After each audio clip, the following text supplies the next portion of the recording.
এমন একটি মূর্তি চাই যা আজ পর্যন্ত কেউ তৈরি করেনি। আমি তোমাকে মন মাঙ্গি কিমত, তুমি যা চাইবে তাই দেব। ভাস্কর সেই চ্যালেঞ্জ গ্রহণ করল। সে কাজ শুরু করল, কিন্তু এবার কিছু অন্যরকম ছিল।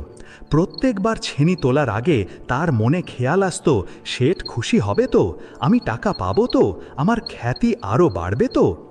এই চিন্তাগুলো তার মনকে ঘিরে ফেলল। তার হাত কাঁপতে লাগল, তার মনোযোগ ভটকতে লাগল। যে কাজটা সে আনন্দের সাথে করত, এটাই এখন বোঝা মনে হতে লাগলো। কয় মাহিনে কেটে গেল, কিন্তু সে একটা সুন্দর মূর্তি তৈরি করতে পারল না। সে হতাশ হয়ে গেল।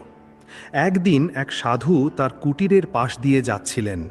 তিনি ভাস্করকে চিন্তিত দেখে কারণ জিজ্ঞাসা করলেন।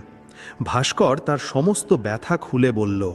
সাধু হেসে বললেন, বেটা, তুমি মূর্তি গড়ছ না, দাম গড়ছ। তুমি পাথর খোদাই করছ